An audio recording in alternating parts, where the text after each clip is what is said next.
Très chers abonnés de Funa TV, bonjour.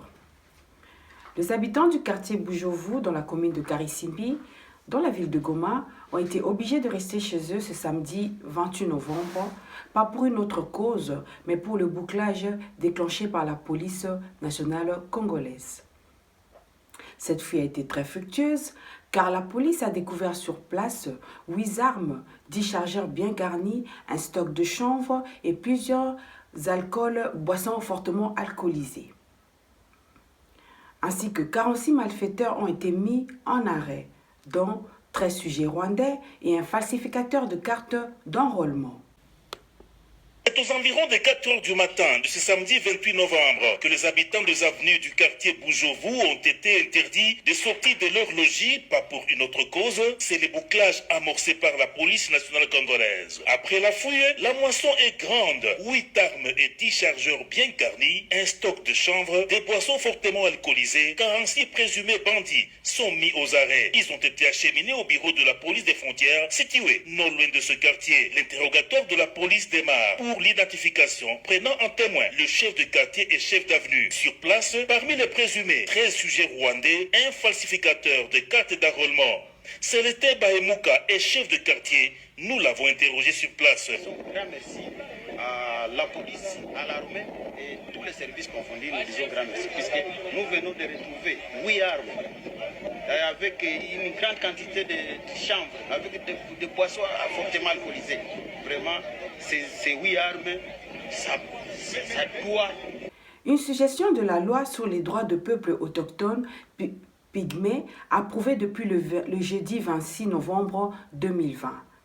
Elle fixe une politique de discrimination positive en faveur de toi spécialement. Les députés Christelle Vwanga, M. Rachidi Boukanga-Rubin et Mandolé nous l'expliquent. En termes de chiffres des violences sexuelles, on croira peut-être que c'est dans l'est du pays où les femmes sont violées. Mais c'est faux. Actuellement, c'est au Tanganyika où il y a plus de taux de violences sexuelles. Pourquoi? Ce sont des violences basées sur les préjugés. Les Bantous violent les femmes toi parce qu'il paraîtrait que si tu violes une femme toi, tu auras ceci, tu auras cela.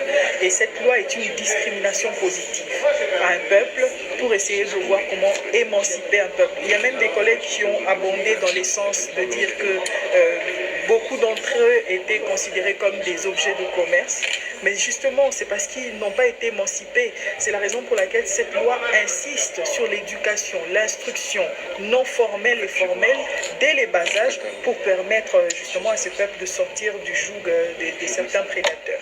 C'est un sentiment de satisfaction. Comme vous le savez, le rôle d'un député, c'est de légiférer, comme on nous appelle des législateurs. Donc notre travail, c'est d'élaborer des lois. Et particulièrement, je suis très satisfait de voir que la loi qu'on vient d'élaborer est au profit d'une partie de nos compatriotes qu'on appelle autochtones pygmées. Comme vous le savez, c'est une catégorie des Congolais qui sont marginalisés. Point de besoin de revenir sur les différents points de discrimination dont font l'objet cette catégorie des Congolais. Et aujourd'hui, grâce à cette proposition de loi qui vient d'être adoptée à l'unanimité ici à l'Assemblée nationale de la RDC, les autochtones pygmées se voient pour la toute première fois être reconnus comme propriétaires des terres qu'ils occupent. C'est vraiment une innovation parce que depuis longtemps, cette catégorie des Congolais n'était pas reconnue comme propriétaires de terres qu'ils occupaient, qu'ils utilisaient ou qu'ils possédaient. Il n'y a pas que ça. Aujourd'hui, grâce à cette loi, le principe de consentement libre, informé et préalable est désormais légal. Désormais légal au niveau de la République démocratique du Congo. Désormais, à chaque fois qu'il y aura un projet de développement pour les intérêts proches ou lointains des autochtones pygmées, ces derniers doivent être consultés au préalable. On doit les informer sur le contenu ou les contours de ces projets et ils doivent donner leur consentement. Donc, il y a plusieurs innovations. Aujourd'hui, au-delà de la disposition de l'article 43 de notre Constitution qui garantit l'accès gratuit à l'enseignement de base, mais ici, dans cette proposition de loi, on a accordé une particularité aux autochtones pygmées. C'est notamment, en plus de l'école primaire, ils ont aussi accès gratuit dans les établissements publics de l'État congolais sur l'enseignement secondaire également, mais aussi sur l'enseignement professionnel. Et donc, ce sont des innovations que nous saluons et encore une fois, nous félicitons les honorables députés nationaux qui ont accepté de voter à l'unanimité ces initiatives. Le peuple pygmée sont depuis très longtemps objet de discrimination. Ils ont été depuis très longtemps l'objet de maltraitance. Ils ont été depuis très longtemps l'objet d'exclusion et de stigmatisation. Et il était temps que les législateurs que nous sommes, que nous puissions penser à légiférer dans le sens de protection de leurs droits, mais aussi surtout dans le sens de leur promotion, pour que nous puissions atteindre l'idéal qui est prévu par la Constitution d'égalité de tout le peuple congolais et égale protection de la loi à tout le monde. Voilà pourquoi nous sommes attelés à cet exercice à travers la proposition de loi faite par notre collègue député national. Et cette loi, nous l'avions examinée en commission mixte que nous avions eu l'honneur de co-présider. Cette loi est une grande innovation, non seulement dans le cadre juridique de notre République démocratique du Congo, mais aussi pour toute l'Afrique, dont je vous informe que nous sommes aujourd'hui là par le processus de vote que nous avons engagé. Nous sommes le deuxième pays à voter une loi qui protège ce peuple que nous considérons à juste titre comme les premiers habitants, les premiers occupants de notre territoire qui est la République démocratique du Congo. En ce qui concerne les amendements, nous avons suivi les propositions dans le sens d'amélioration qui viennent d'être faites par les collègues. Elles sont les bienvenues et nous attendons ça dans les 72 heures. Nous aurons ces propositions et nous aurons à examiner une à une au niveau de la commission. Mais la grande valeur, la grande innovation, c'est que nous avons pensé à légiférer sur ce peuple vulnérable et qui pourtant est en train de perdre certaines de ses valeurs culturelles.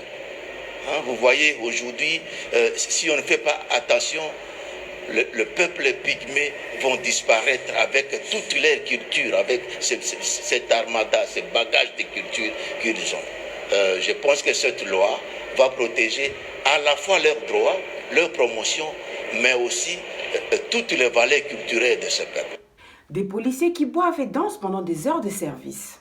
Cela s'est passé il y a quelques jours sur l'avenue Mouchi, dans la commune de Lingwala, dans la ville de Kinshasa. Filmé par un patient qui était très choqué de voir des agents de la police en tenue et dans un bar pendant des heures de service. Le général Sylvain Kassongo, commissaire divisionnaire adjoint, a ordonné leur arrestation. Vendredi le 20 tokenda kunda muninga biso malosi na kozonga na biso tokoti na terrasse na Mouchi Lingwala toomela moko toyebi ke pekisa makasi eza ya solo eza ngai kasi mokonzi alimbisa ngai nayebi te eloko nini etindaki ngai mpe mbala liboso banda na botama na sala ngo alimbisa ngai nzoko alembaka mino na ye te azali papa na biso naza elema na ye nakotikala kaka elema na ye alimbisa aza mokonzi na ngai. M. Guy Mikulu, ministre du Développement rural, a fait le point sur la mise en œuvre du projet d'appui au développement intégré de l'économie rurale. Et ce projet sera financé par la BAD et le FONEUR à hauteur de 49 millions de dollars. Je suis venu faire rapport sur la mise en œuvre de certains projets qui s'exécutent au niveau du ministère du Développement rural, notamment le nouveau projet ProADER et d'autres projets que nous sommes en train de réaliser dans le cadre du cantonnage manuel, entretien et réhabilitation de routes de desserte agricole. J'ai fait un peu la synthèse de tous ces projets, comment la mise en œuvre de ça, comment ça se déroule sur le terrain. Et le Premier ministre m'a donné quelques instructions que je vais couler par écrit, que je vais les transmettre d'ici là. Le projet ProADER, c'est le projet d'appui au développement intégré de l'économie rurale. C'est un projet qui s'exécute dans 7 provinces. Il est financé par la Banque africaine de développement. Donc le projet ProADER a comme rayon d'action la province de Kwango, Kwilu, Maïndombe, Kasaï central et Kasaï oriental. C'est un projet qui va booster l'économie rurale et c'est un projet qui est ancré au ministère du Développement rural via la direction de l'économie rurale. C'est un projet qui est évalué en 49 millions, je pense, de dollars, unités de compte.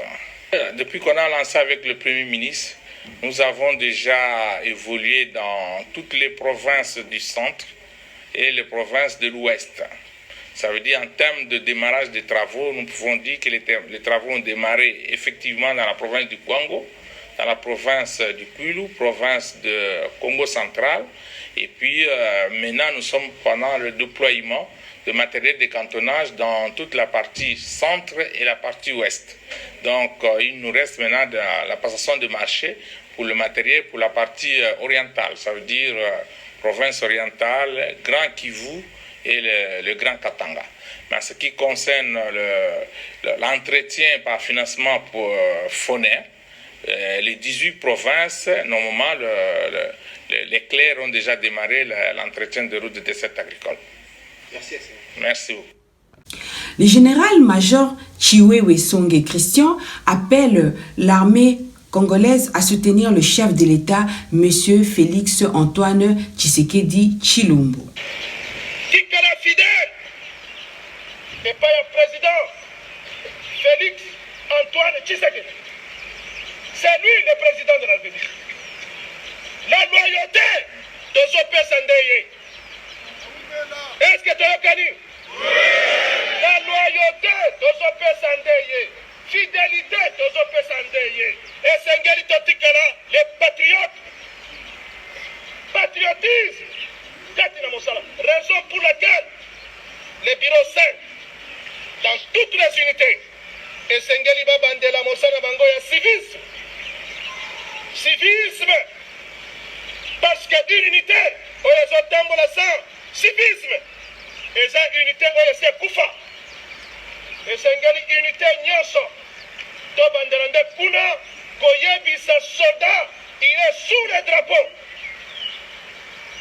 Élément Nyoso, la garde républicaine. Ozana droit, il y a trahison. Makila, il y a trahison. Et ça la carte dans notre royauté. Serment Nabiso n'a jamais trahi les Congo. Dengue Tozana Mokonsi Mboka n'a jamais trahi le président de la République. Est-ce que tu as connu? Même Ataba Bengio. Même Ataba Bengio. Oh Yaka Boye Boy. Olobi, Gaï Nasa patriote. N'a coquille jamais contraire Mokonsi Nangai. N'a coquille jamais contraire Mboka Nangai. Kolanda réseaux sociaux bazolinga nde ko déstabiliser bino moral na bino etikala toujours likolo moto moko te ya kokosa bino na ba réseaux sociaux on a yebisi bino aw etikala parole d'évangile etikala na mutu na bino. Les sudais du Kasaï central demandent au président Martin Fayulu de communiquer avec le président de la République, M. Félix Tshisekedi, ainsi que M. Kabila, afin qu'il y ait la paix en République démocratique du Congo. Déclaration politique de l'engagement pour la citoyenneté et le développement décidée en cycle, dans le souci de sauver la cohésion nationale de notre pays. Soucieux de voir la République démocratique du Congo booster au développement et obtenir surtout une économie forte, décider Kassai central décide ce qui suit. 1. Les consultations du président Félix Antoine Tshisekedi devaient être une fenêtre ouverte pour aboutir à un dialogue inclusif afin d'éviter les troubles au sein de la classe politique congolaise. 2. Décider Kassai central réitère sa confiance au président élu Martin Fayoul Madidi, leader charismatique, et l'encourage à dialoguer avec M. Félix et Joseph Kabila pour que la crise prenne fin au sein de la classe politique congolaise. Le FCC, avec toutes les preuves de corruption qu'il dit disposer, s'épargne les droits de poursuivre en justice contre les corrupteurs et les corrompus. Ils ont été 305 à signer cette déclaration. Nous, députés nationaux de la plateforme politique Front commun pour le Congo, réunis ce 30 novembre 2020 au Palais du Peuple, siège du Parlement, faisons devant l'opinion nationale et internationale la déclaration suivante. 1. Réitérons notre soutien indéfectible aux membres de notre bureau et particulièrement à l'honorable présidente Janine Mabunda Lioko Moudiaï, à qui nous adressons nos vœux de prompt rétablissement suite à l'accident de circulation dont les causes suspectes ne sont malheureusement pas encore établies.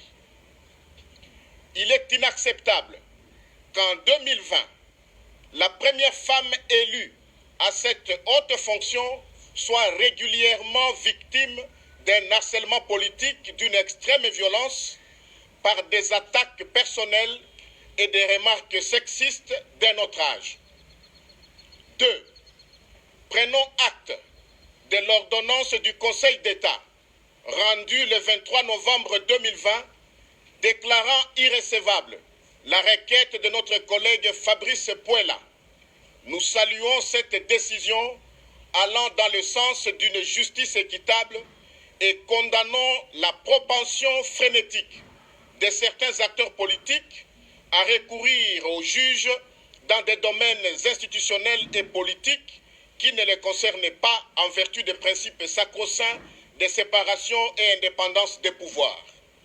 Ces pratiques condamnables des judiciarisations à outrance des questions politiques sont un danger pour la stabilité et l'efficacité de notre système politique. 3.